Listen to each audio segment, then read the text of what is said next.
রাষ্ট্রীয় স্বয়ংসেবক সংঘের সরসংঘ চালক মোহন ভগবতজি হিন্দু সমাজের এক চরম বাস্তবকে 4টি সহজ ভাগে ভাগ করেছেন।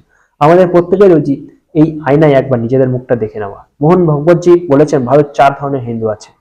এক, গর্বিত হিন্দু। এরা সেই মানুষ যারা বুক ফুলিয়ে সগর্বে ঘোষণা করে, গর্বের সাথে বলো আমরা হিন্দু। এদের কাছে ধর্ম মানে কেবল পুজো নয়, বরং এরা মহান ঐতিহ্য এবং বীরত্বের উত্তরাধিকার। দ্বিধাগ্রস্ত হিন্দু।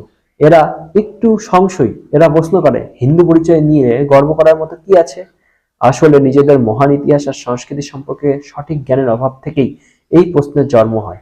যাদের পারিবারিক জ্ঞান একদমই নেই, যাদের সংস্কার নেই পরিবারে, তারা এইসব কথাবার্তা বলে থাকে। কুণ্ঠিত হিন্দু। এরা মনে মনে হিন্দু ঠিকই, কিন্তু প্রকাশ করতে ভয় পায়।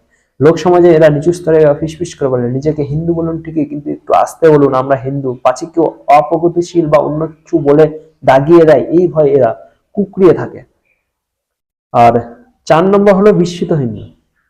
এই শ্রেণীটি সবচেয়ে বিপজ্জনক। এরা ভুলে গেছে যে এরা হিন্দু। নিজেদের নাম পরিচয় শেকড় থেকে এরা এতটাই দূরে সরে গেছে যে এদের মধ্যে স্বজাত্যবোধের আর কোনো রেশটুকু অবশিষ্ট নেই।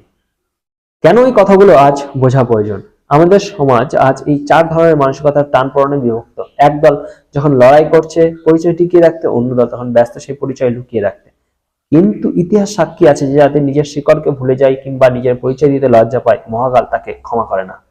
আমরা কি কেবল নামেই হিন্দু থাকবো, নাকি আমাদের কর্মে, চিন্তায়, সাহসের সাথে গর্বকে তুলে ধরবো?